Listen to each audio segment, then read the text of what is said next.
Vikings are known for their fearless and daring sailing, but few are aware of their voyages to the America. Vikings conducted many expeditions to the Americas from Greenland and Iceland about the year 1000 AD. These encounters with the aboriginal tribes known as Skraelings were fraught with skirmishes and warfare.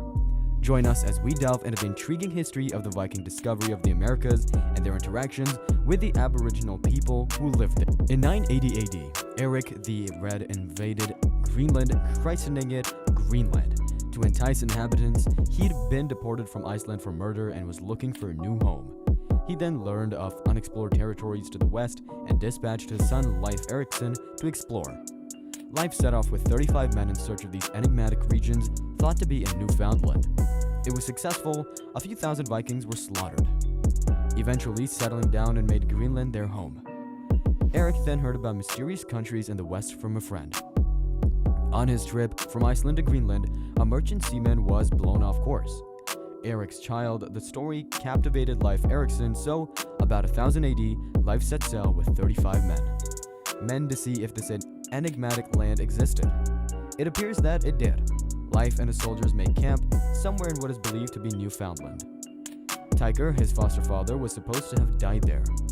I've become somewhat tipsy on wineberries. Tyler's inebriation is thought to have resulted from consuming fermented cranberries, gooseberries, and squash berries, all of which grow wild in the area. Leif and his men, on the other hand, did not remain long. They eventually left, returning to Greenland. During Leif's brief expedition to the New World, there are no stories of interactions with Native Americans. However, the Viking Greenlanders were likely to have met some Native Americans in Greenland. There is evidence that they traded with the Thule, the Inuits' forefathers. Ivory carvings of Norsemen, as well as iron and bronze, implements that the Thule could not make themselves, have been discovered at Thule archaeological sites.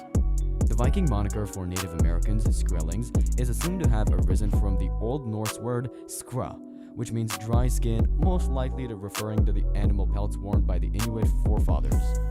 In any case, Leif's brother Thorvald ended up returning west a few years later. Thorvald and his troops settled in at Leif's abandoned camp for the winter. The Vikings discovered 9 indigenous sleeping under skin-covered canoes in the spring and assaulted them, killing all save one. The survivor fled to seek reinforcements. Thorvald was killed by an arrow during the combat. Despite their difficult interactions with the Native Americans, the Vikings stayed another winter before returning to Greenland. Another Norseman would have to wait a few years back, making the trek to the New World. Thorfinn Karlsefni was the victim this time. Thorfinn was a wealthy businessman from a noble family. He arranged a significantly larger mission than either of the Eriksons, with 3 ships, 160 to 250 men and women, and livestock. Thorfinn's expedition went further south than Leif's or Thorvald's. They eventually settled in a place called Stromfjord. They even came across additional Skraelings there. It started out calmly enough. The two groups bartered with one another, with the Native Americans exchanging furs for red cloth and a miraculous liquid known as milk, which came from the animals brought over by the Vikings. But suddenly, everything changed. The Viking colonists were on a knife's edge with the natives people, and there was an increase in antagonism and outright fighting. According to one tale, it all came to a heat when a bull from the Viking camp escaped and scared a group of Native Americans. They escaped but returned in force, ready to fight. They launched catapults at the Vikings, resulting in a legendary battle. It could have been the final straw for Thorfinn and his potential colony. They left the area and returned to Greenland. For hundreds of years, no European would seek to settle in the New World. Unfortunately, there isn't much evidence or archaeological finds to support Viking presence in the Americas. There are a few exceptions, such as Aux Meadows in Newfoundland, which may be one of the world's most intriguing archaeological sites. Helge Ingstad and Stine Ingstad, a Norwegian couple, began exploring the northeastern Canadian shore in the 1960s, seeking to locate archaeological evidence for the locations listed in the sagas. They discovered it on the northern tip of Newfoundland. Aux Meadows has been North America's only confirmed Viking settlement. The site contains the remnants of 8 sod dwellings, indications of ironwork that Native Americans could not have done, and a boat-building frame. Experts believe the site was a ship repair facility, partially because of physical evidence for boat manufacturing, and partly because the village is an ideal location for hopping across the North Atlantic to Greenland. A small but substantial plan is the final piece of evidence, showing that Aux Meadows is a Viking colony. The metal pin with a ring at the end was most likely used to secure a cloak around the neck and is unmistakably Viking. Other similars that have been discovered in Viking archaeological sites in Scotland and Ireland, and they've all been dated between 1920 and 1050 AD. One of the few other pieces of hard evidence supporting Viking occupation in the Americas was discovered on a beach in Brooklyn, Maine. Further south, Guy Mellgren, an amateur archaeologist, unearthed a strange antique coin one day in August of 1957. He initially assumed it was a medieval British penny. However, scholars confirmed it was a Norse currency made between 1065 and 1093 in 1978. The Goddard site where the currency was discovered contains numerous arrowheads, prompting some to hypothesize that the introduction of the coin coincided with the arrival of archery among the Native Americans in the vicinity. Historiographers and archaeologists were skeptical of the Goddard coin.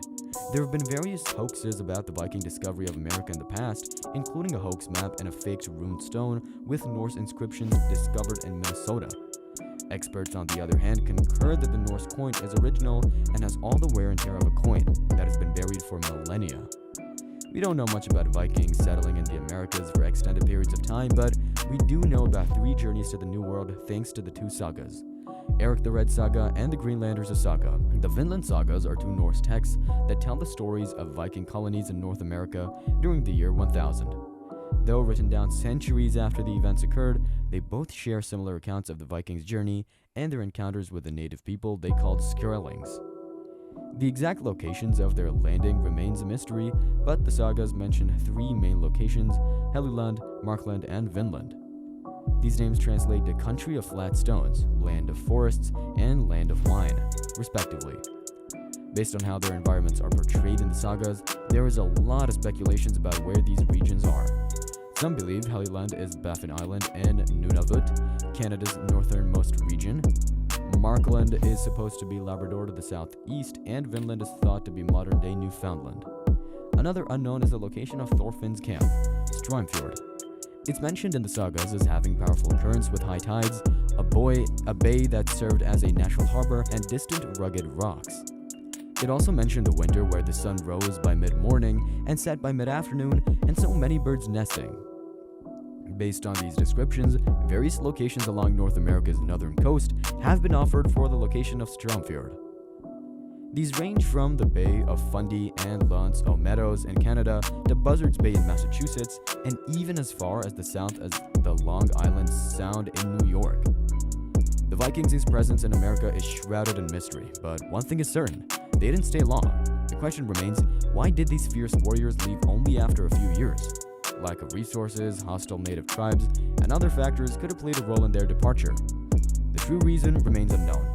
However, one of the most popular explanations is related to the weather. When Lief and Thorvald Erikson and Thorfinn Karlsefni led their trips to the New World in the 11th century, the climate was warmer. The Vikings' short-lived presence in North America may have been due to a change in the climate. Brought warmer summers and less sea, but it was followed by the Little Ice Age, which made temperatures drop, and it made it difficult for the Vikings to navigate the seas. This also made life hard for the Vikings in Greenland and Iceland, with evidence of food shortages and disease. The Little Ice Age may have contributed to the Vikings' departure from North America, though we know little about their time there. It's interesting to ponder what could have happened if they'd stayed. Thank you so much for watching. Subscribe for more.